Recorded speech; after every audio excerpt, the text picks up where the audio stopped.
Rebounders.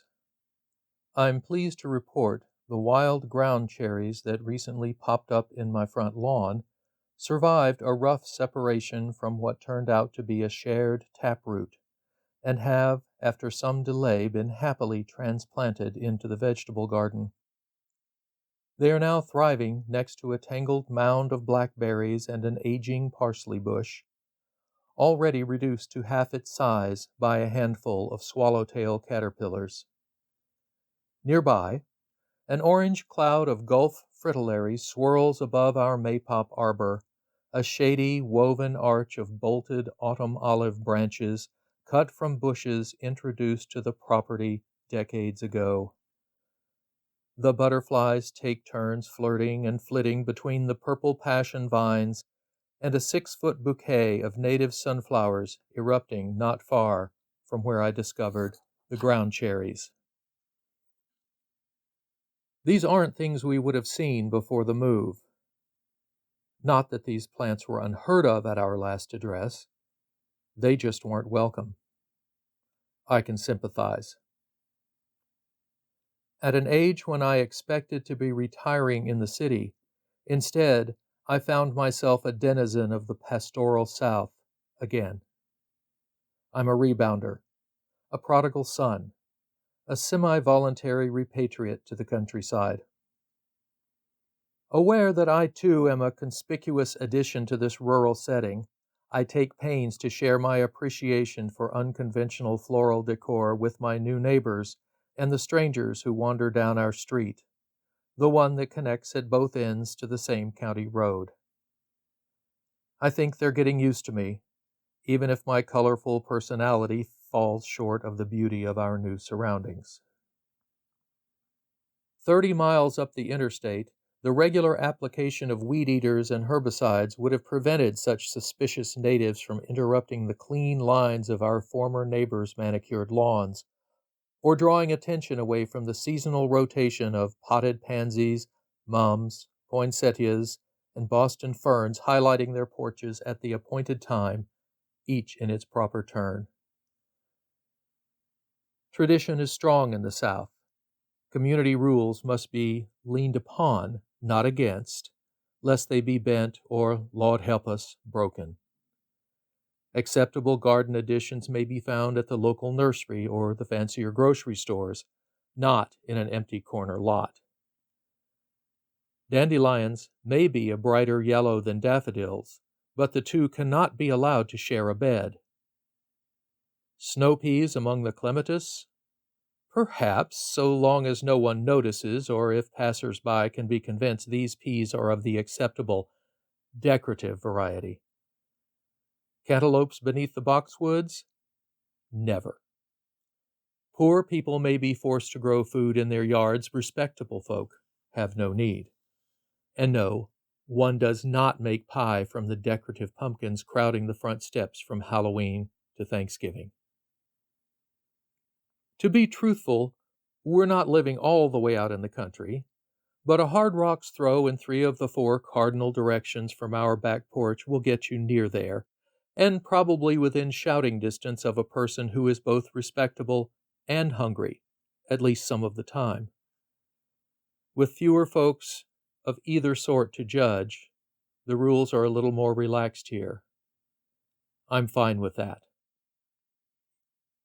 On close inspection, I might be reckoned a rule or two shy a full load of respectability myself. I'm fine with that too, rules being made the way they always have been, for people, not the other way around. Back in the city, there are parades to celebrate the azalea's annual effusions of pink and white, festivals devoted to magnolia blossoms. Yet okra's golden hibiscus or the profusion of lavender trumpets that decorate our sweet potato vines enjoy no such fanfare, despite both being lovely and delicious besides. Neither do the dozens of native wildflowers that bloom incessantly from March to December in one part or another of our half-acre yard, if I don't mow them away. Redbud, Rosa Sharon, milkweed, boneset, elderberry, elephant's foot, goldenrod, and an endless variety of asters from fleabane and desert chicory, black and brown-eyed Susans, and Jerusalem artichokes rise from our ragged lawn, happy for the chance to stretch up and show out. I'm grateful for the chance to do the same. Those parts of me lacking in rulesmanship may be taken up with wildflowerishness. The son of a college administrator, I was raised on the fringes of ranchland in Texas and Oklahoma before charting my own academic course in big city Birmingham, Alabama. My wife, a rural physician's daughter from East Texas, spent most of her time in Houston and Dallas, but never strayed far from family roots buried deep in cattle country. We both have a nostalgic appreciation for fields of prairie clover and lush bluebonnets, evening primrose and fiery Indian paintbrush stretching wide toward the sunset. And while we became thoroughly acclimated to the suburbs, we also never lost the proud sense of self-reliance fundamental to life on the southern prairie. For 20 years, we ran our own art studio in the middle of the Birmingham Metroplex, saving to purchase our rented home in the quiet community where we raised our children, where we planned to retire. Our only mistake was choosing to live in a suburb that lately decided to recreate itself into an exclusive, upmarket destination. Exclusivity is a beast with two faces, smiling warmly on the favored few, glowering on the rest who fail to make the cut. By design, it shuts people out and turns them away. After years of chasing escalating housing costs, many of us who assumed we belonged in our town suddenly felt the sting of alienation and the prospect of an uncertain future. Like so many others, the course of our lives was altered by the effects of the COVID-19 pandemic. Flush with PPP allowances, our studio landlord informed us that we would not be celebrating our 20th anniversary in the building he owned. Intending to renovate the property for his own use, he preferred that we vacate the premises immediately, along with the other tenants in the building. With the post-COVID real estate surge in full swing, we suddenly found ourselves searching far from home to find a suitable workspace. For the first time in decades, we were obliged to commute away from the city, struggling to rebuild our business in a new location after more than a year of lockdown. We did our best to take the change in stride, noting with some pleasure that we were now actually closer to many of our customers, and as reverse commuters, we never had to suffer the effects of rush hour in our daily travels to and from the bustling metropolis. A few months later, the other shoe dropped, kicking us even harder than the first on its way down.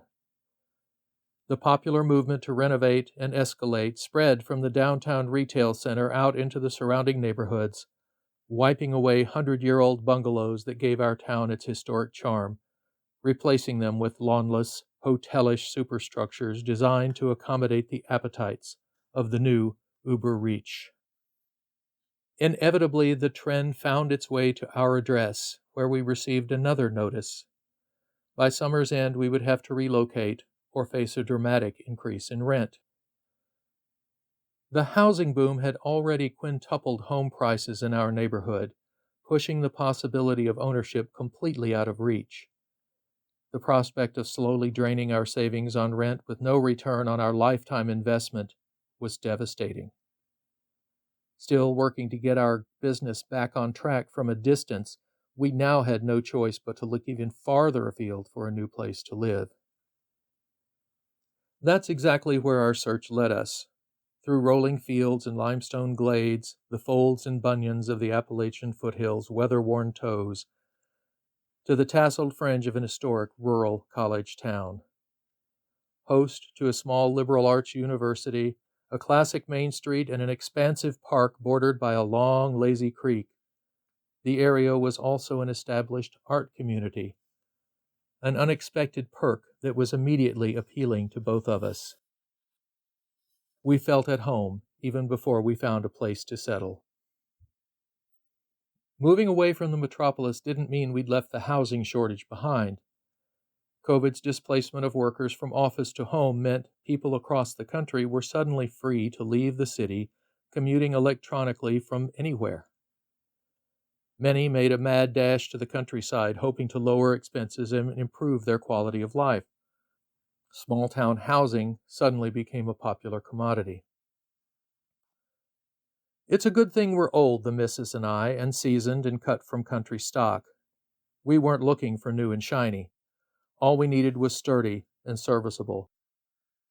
While most buyers at the time tendered competing, escalating bids on brand new homes in upscale developments, we asked our realtor instead to hunt for an ugly duckling, something with strong bones and lots of potential. Curb appeal was secondary, if it mattered at all. We weren't looking for a manicured lawn, we told her, or the rules requiring us to maintain one. What she found was a hand-wrought battle tank of a red brick ranch, old and staid, offering little in the way of design features to tempt the younger work-from-home set. But much about the house was familiar to us, something our parents or grandparents might have considered a half-century ago, with cabinets and fixtures we both recognized from our childhoods, still in fine working order. Solid roof, new paint, decent plumbing, working appliances and light switches, and not a thing had been done to the yard in 30 years, other than the occasional random passage of a lawnmower, an effort to keep the surrounding woods in their place. We placed an offer immediately. 30 days later, we were moving in. Ironically, we wound up commuting the same distance to the studio, only now in the opposite direction, with less traffic and nicer scenery. The missus delights in counting the cows, horses, and driveway dogs, watching the enveloping seasons alter the passing landscape week after week. I enjoy naming the flowers that decorate the fence rows and borrow ditches that chart our new route to work. She has learned to wait patiently while I stop to gather berries and seeds, hoping to add them to the topography of our lawn, so I can point them out one day to the neighbors and the strangers who wander down our street, the one that connects at both ends to the same county road.